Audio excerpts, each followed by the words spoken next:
Thank you, Senator Georgiou. Senator Ketter. Yes, thank you very much, Madam Deputy President. And I rise today to contribute on a topic about which I've talked on many occasions in this place, the importance of appropriately funding our health and hospital system. Now, this is a fundamental responsibility of government, yet one that the current Liberal National Government has failed to grasp. This is a divided and dysfunctional government which you wouldn't put in charge of a chook raffle at the present time. They are not capable of coming up with a plan to fix our hospitals. Just look at the latest backflip at the moment in relation to the funding for Food Bank. A terrible outcome here in terms of $300,000 cut to basically an essential service. I welcome the fact that the Prime Minister's open to reviewing this terrible decision, but it just highlights the point. This is a government that cannot be trusted with important decisions that impact on Australians. And of course, this is a government with a terrible track record when it comes to health.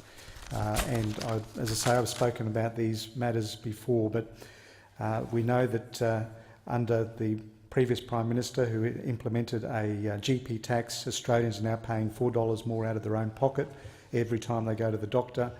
Patients now paying $12 more out of pocket when they need to see a specialist.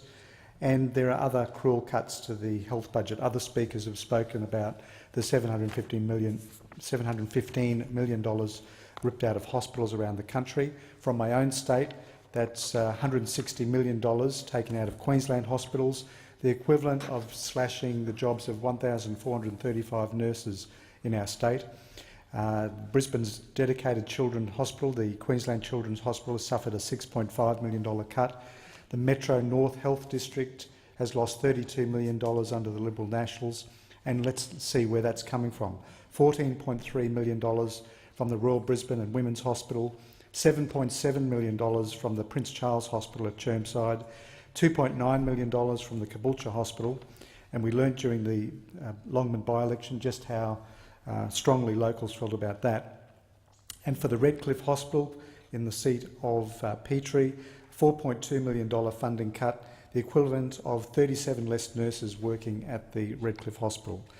And what's worse is that the Queensland Government is still waiting for this divided and dysfunctional government to pay up the $780 million owed for procedures delivered as far back as 2014.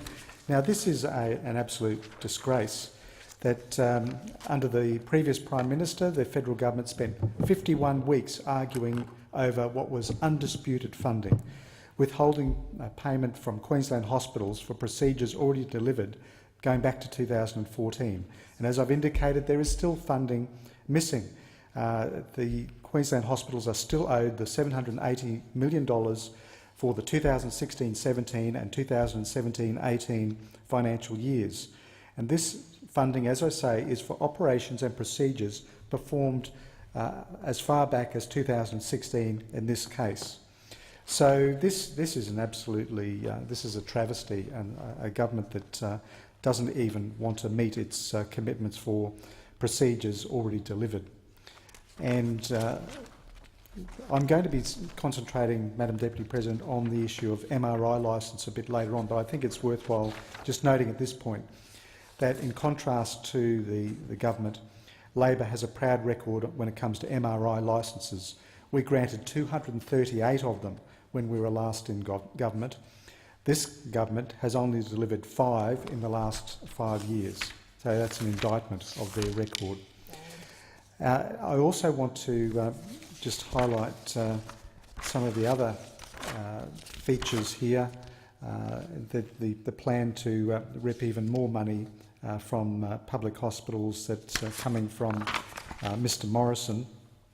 So they've cut billions of dollars from public hospitals' budgets between now and 2025, and they also want to retrospectively claw back funding for services already provided. And this doesn't just affect Queensland, as I've indicated, it affects other states, and I think every other state has indicated its opposition to this plan. So by contrast, Labor has a positive plan to restore $2.8 billion to hospitals through our already announced Better Hospitals Fund, which will, I think, be something that is very much welcomed out there in the community. It will see an investment in every single public hospital in the country with, as I say, $2.8 billion going for more beds and shorter surgery wait times. This fund will see $2.8 billion from 2019 to 2025, fully reversing the Turnbull government and other cuts of funding for more beds in emergency departments and wards, more doctors, more nurses and more health staff. This funding will be particularly targeted to reducing emergency department and elective surgery wait times, which were blown out under the Liberals' cuts to Medicare and hospitals.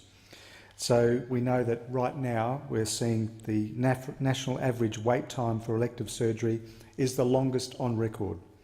The number of hospital beds available for elderly Australians is the lowest on record. The number of people presenting at emergency departments is the highest on record, and yet 1 in every 3 patients considered urgent isn't seen on time. And there were 7.8 million emergency department presentations in 2016-17, 1 million more than 5 years ago. And this, as you can appreciate, puts our hospital system under immense pressure, which means that they need more funding to keep up with increasing demand of growing and ageing population. So the Labor commitment is to benefit every hospital and patient in the country, and it's only Labor that can be trusted with the universality of our healthcare system. We know that those opposite are not truly committed to supporting our Medicare system. On a number of occasions in the past, they've taken the opportunity to attack it. But as I said, I do want to focus on MRIs, and because they are so important in health care for people. And I just want to point out the fact that it's this failure of the coalition government which has led to the fight being taken up by Labor candidates around the country, particularly in a couple of areas, a couple of my duty electorates. I do want to pay tribute to Zach Beers in the seat of Flynn, who has taken up this issue and highlighted the fact that the current member, Mr O'Dowd, has been unable to secure a Medicare MRI licence for Gladstone, and it's of course the latest in a long list of failures for Mr O'Dowd.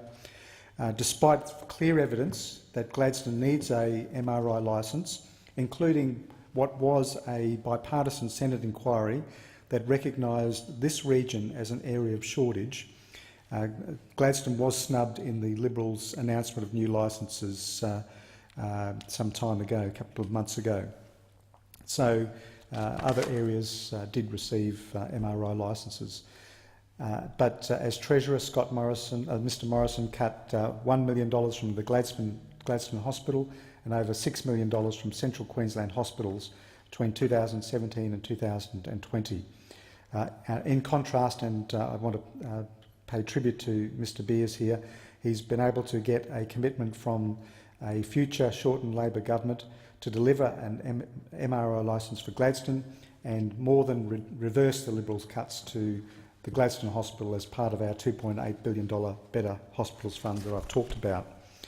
And I also want to pay tribute to Corinne Mulholland, our candidate in the seat of Petrie. And I have spoken about this matter previously, and also Ms Mulholland has been successful in getting a commitment from Mr Shorten that a future Labor government would deliver a new licence for the hospital, which again highlights the spectacular failure of Mr Howarth to secure such a licence, despite the fact that he says he supports it. All he's offered is the fact that the Queensland government can go through a process. So he offers paperwork for Queenslanders rather than delivering for them, despite being in office for 5 years. So this, whilst Liberal National members continue to dilly-dally, hiding behind pending government reports and buck passing. Labor is getting on with the job, and only Labor can be trusted to deliver Thank you, Senator new Ketter. Medicare Your bulk time has licence.